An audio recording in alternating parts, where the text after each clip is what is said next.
Renato Semensati, boa tarde. Boa tarde. E que a noite seja melhor ainda. Vamos quebrar o tabu de mais de um ano? Pois é. Mais de um ano sem vitórias. É isso mesmo, sem vitórias fora de casa. E hoje é jogo que vale liderança no Campeonato Brasileiro da Série C. Liderança geral. Daqui a pouco a gente mostra a tabela. O Criciúma tem 20 pontos, o adversário tem 22. Se vencer o Ipiranga de Erechim, faz 23. Mais do que assumir a liderança, conquista sua primeira vitória fora de casa no Campeonato Brasileiro da Série C. Mais do que conquistar a primeira vitória fora de casa, quebra um tabu de mais de um ano sem vencer fora de casa. Isso no âmbito estadual, porque foi contra o Marcílio Dias a última vitória no dia 30 de setembro. Agora, se a gente voltar na Série B do ano passado, se a gente for buscar nacionalmente, aí o tabu é maior. A última vitória foi lá na Série B do Campeonato Brasileiro em novembro de 2019. Então, meu caro João Paulo Messer, está na hora. Vamos ver como é que o Criciúma se preparou. O Renato, na preparação do Criciúma no time, a diferença do volta o Gustavo, o que tem disponível aí para o Paulo Baier? Vamos lá. Primeiro houve uma grande... O Paulo vai voltar com o Gustavo, não vai voltar com o Gustavo? Por quê? Porque o Criciúma, o Roberto entrou no jogo passado. Roberto, 42 anos, torcedor do Criciúma, dispensa apresentações. Roberto cometeu uma falha no primeiro lance, muito tempo sem jogar, depois foi muito bem no segundo tempo. E o Helder, lateral esquerdo, ficou fora também por suspensão. O Paulo Baier foi taxativo na entrevista coletiva dele. Olha, gente, volta o Gustavo e volta o Helder. Por quê? Porque o treinador ele tem que ter um critério.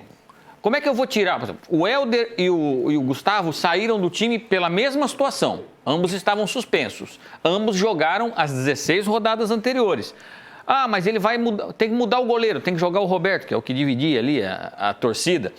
Não tem que jogar o Roberto. O Roberto hoje é reserva do Gustavo. O Gustavo era capitão do time, tomou o cartão vermelho, ficou fora, cumpriu suspensão e volta. Porque como é que o Paulo Baier faria para administrar o grupo dele se ele falasse, não, o Helder volta, mas o goleiro, o Roberto, vai jogar o Roberto. Então seria o famoso carteiraço. Até porque o Paulo tem que ser muito cauteloso com essa questão do Roberto, porque o Roberto foi uma indicação dele. Senão fica aquela história, o João Paulo trouxe o Renato ali, tem um jeitinho, ele colocou para jogar. E não é assim que funciona, a gente sabe.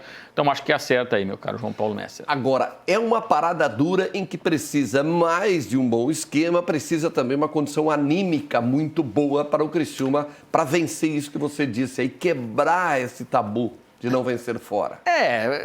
Em partes eu acho que você tem razão, João, porque tem jogador, por exemplo, o Eduardo. O Eduardo é um jogador que faz parte de todo esse trajeto que eu falei. A última vitória dele com a camisa do Criciúma foi lá contra o Oeste de Itápolis. O Oeste, que aliás é o próximo adversário do Criciúma, na outra sexta-feira, jogando no Heriberto Wilson. Mas alguns jogadores não. Agora, o Gustavo, o Helder, o Marcel Zagueiro, são jogadores que estão aí desde o Campeonato Estadual, e esse time também no Campeonato Estadual não venceu fora de casa.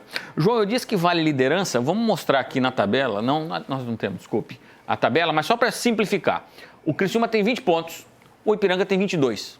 Se o Criciúma ganhar, ele passa, o Ipiranga faz 23. Ele não só assume a liderança do seu grupo, como ele assume a liderança geral do campeonato. Pode ser que depois, no final de semana, com o Ituano jogando, com o Novo Horizontino jogando, que ele perca esse primeiro lugar. Mas pouco importa isso, ser primeiro, ser segundo, ser terceiro ou ser quarto. O importante é que se ele fizer os 3 pontos contra o Ipiranga, ele se mantém no G4, independentemente do que aconteça com o resultado do Botafogo. O Baier leva uma dúvida para esse jogo. Ele leva não, né? Ele não divulgou, e aí a gente entende porque ele não divulga, porque é a questão de não dar arma para o adversário. Ele não tem o Igor, atacante, que sofreu uma lesão muscular, está fora do jogo. Aí a dúvida, ele está jogando com 3 atacantes fora de casa até agora e não ganhou de ninguém. Ele disse, após a última derrota, eu vou rever a forma de jogar fora de casa.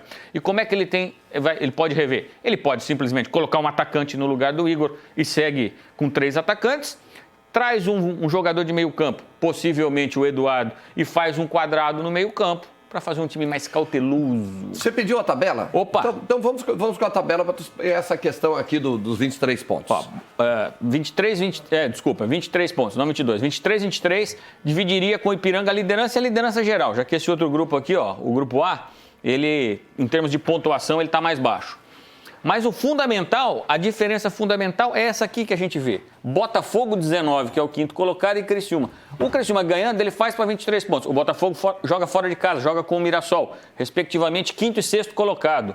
Um empatezinho aí deixaria o Criciúma numa situação muito privilegiada, desde que ele vença o Ipiranga. Porque a briga aí está muito clara, João. Botafogo, Criciúma, Ituano, Novo Horizontino e Ipiranga. São 5 times e só tem 4 vagas. Alguém aí vai ficar fora. E se não vencer, mas somar um pontinho fora de casa, depois ele pega o Oeste em casa, o Criciúma, que é o lanterninha do campeonato. Aí, nesse momento, Mirassol e Figueirense você já coloca no grupo de baixo, né? Só um milagre, né? Porque, veja bem, aqui... Só um milagre salvou o Oeste.